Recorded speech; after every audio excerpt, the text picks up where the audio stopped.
हमने dairy lab के साथ मिलके एक प्रोजेक्ट जो है वो किया है और उस प्रोजेक्ट में मैंने स्टूडेंट्स की जो एमएससी का जो उनका प्रोजेक्ट था उसमें इनकी प्रोडक्ट जो है वो यीस्ट कल्चर मेटाबोलाइट्स उसकी डिफरेंट डोजेज जो हैं वो बर्ड को दी हैं और हमने ये इसमें चेक करना था कि इसके साथ बर्ड की हेल्थ और उसकी जो है परफॉर्मेंस वो किस तरह से बेहतर होती है। तो इस एक्सपेरिमेंट में सबसे पहले हमने जो बर्ड्स हैं उनको ग्रुपिंग करने के बाद उनको 4 तरह की ट्रीटमेंट दी। एक ट्रीटमेंट ग्रुप को हमने जो है वो उनकी फीड में कोई किसी किस्म का भी जो है वो YCM ऐड नहीं किया, जबकि दूसरे ग्रुप में 1 ग्राम, तीसरे में 2 ग्राम और चौथे में जो है वो 3 ग्राम YCM पर 1000 ग्राम ऑफ फीड की रेशियो से जो था वो हमने ऐड किया और इसके साथ ही बर्ड के मुख्तलिफ परफॉर्मेंस पैरामीटर जो थे उनको चेक किया गया और उसकी परफॉर्मेंस पैरामीटर में weight gain, feed consumption, FCR, उसका जो है वो ND IBD tartar, blood picture और मीट क्वालिटी जो थे, इस तरह के पैरामीटर को स्टडी किया था कि हम ये देखें कि प्रोडक्ट की यूटिलाइजेशन के साथ मार्केटेबल हम जो मीट प्रोड्यूस कर रहे हैं और जो बर्ड हमारा जो है प्रोड्यूस हो रहा है उसकी क्या इकोनॉमिक्स आती है और क्या ये फ़ायदेमंद भी है कि नहीं।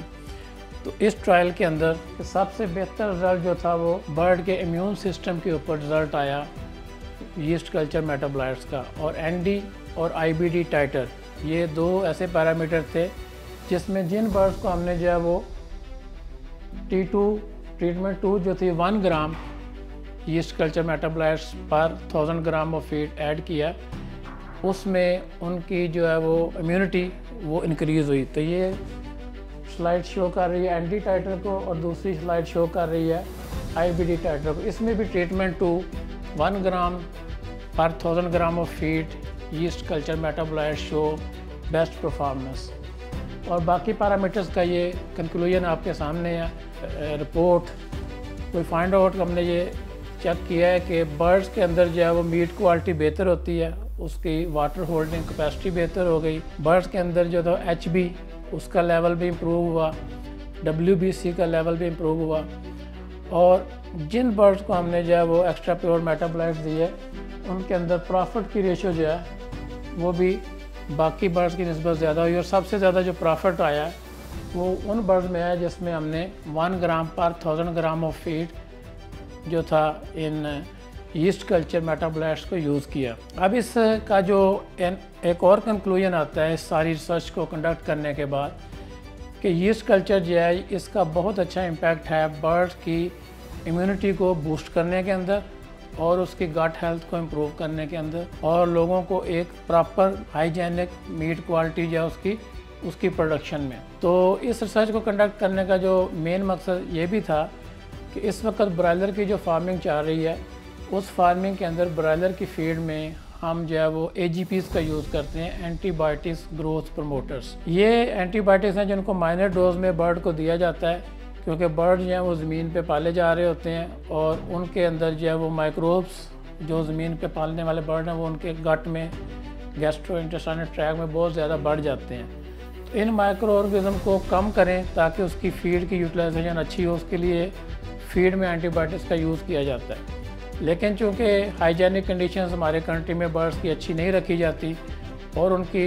जो है वो माइक्रोब्स की तादाद उनके गट में बहुत ज़्यादा हो जाती है, इसी तरह से उसकी डोज रेट ऑफ एंटीबायोटिक्स उसको भी बढ़ा दिया जाता है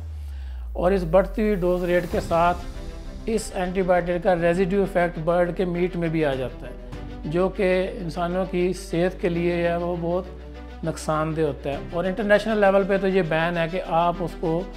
ज़्यादा एंटीबायोटिक्स दें जिसका रिज़ल्ट जो एंटीबायोटिक्स का वो ब्रायलर के मीट में आए तो वो इस गोश्त को जब मार्केट नहीं करने देते और आने वाले मुस्तकबिल में जो है वो पाकिस्तान में भी इंशाल्लाह ताला ये चीज़ जो है अप्लाई हो जाएगी और जो भी अच्छी कंपनीज़ हैं जो मीट को ख़रीद रही हैं जानवरों के तो और बाहर उसको जो है वो प्रोसेस करके भी भेज रही हैं उनके ऊपर भी ये रिस्ट्रिक्शन है कि आपके जो बर्ड्स का मीट है उसके अंदर किसी किस्म का एंटीबायोटिक्स का रेजिडुअल इफेक्ट ना आए। तो उसके लिए ज़रूरी था कि एक तो बर्ड की हेल्थ ही इस तरह से हम मेंटेन कर लें कि जो जरासीम है वो उसके ऊपर नेगेटिव इम्पैक्ट ना डाल सके और उसका गट जो है वो उसको अच्छे तरीके से उसको जो है वो डिफेंड कर सके, उसका इम्यून सिस्टम बेहतर हो। तो इसमें हमने एक और ट्रायल भी कंडक्ट किया कि जिसमें हमने बर्ड्स को जो था YCM देने के बाद हमने उनको साल्मोनेला और इकोलाई का थ्रेट भी दिया। तो जिन बर्ड को साल्मोनेला इकोलाई का थ्रेट दिया गया, उन बर्ड में जो इन्फेक्टेड हुए कम से कम वो ऐसे बर्ड थे जिसको YCM की डोज दी गई। इससे ये साबित होता है कि ये YCM गट की हेल्थ को भी इम्प्रूव करता है और साल्मोनेला और इकोलाई से बर्ड को डिजीज़ होने से भी बचा लेता है। तो ये एक बड़ा अच्छा रिप्लेसर हो सकता है एंटीबायोटिक्स ग्रोथ प्रमोटर्स का बर्ड्स की डाइट के अंदर, पोल्ट्री की डाइट के अंदर। अब ये नेक्स्ट मज़ीद इस पर ट्रायल कर रहे हैं कि किस लेवल पे हम जो है इसको AGPs को हम YCM के साथ रिप्लेस कर सकते हैं। इसके लिए हमने जो है वो एक ट्रायल डिज़ाइन किया है जिसमें हम स्टूडेंट्स को PhD भी करवाएंगे और यूनिवर्सिटी फैसलाबाद जो है वो डेयरी लैक कंपनी के साथ जॉइंट वेंचर इंशाल्लाह करेगी फ्यूचर में, ताकि हम इनकी जो प्रोडक्ट्स है उसको बेहतरीन तरीके से ट्रायल करें बिफोर मार्केटिंग और फिर इसको प्रूफ के साथ सिस्टम में लेके आएँ। और जो हमारा हाइपोथेसिस है कि ये जो YCM है, ये प्रोडक्ट जो है that could be a better alternative to the AGPs, और किस लेवल पे जो होगी ये हम आपको इंशाल्लाह ताला नेक्स्ट रिसर्च ट्रायल्स के बाद इसके मतलब भी इंफॉर्मेशन देंगे।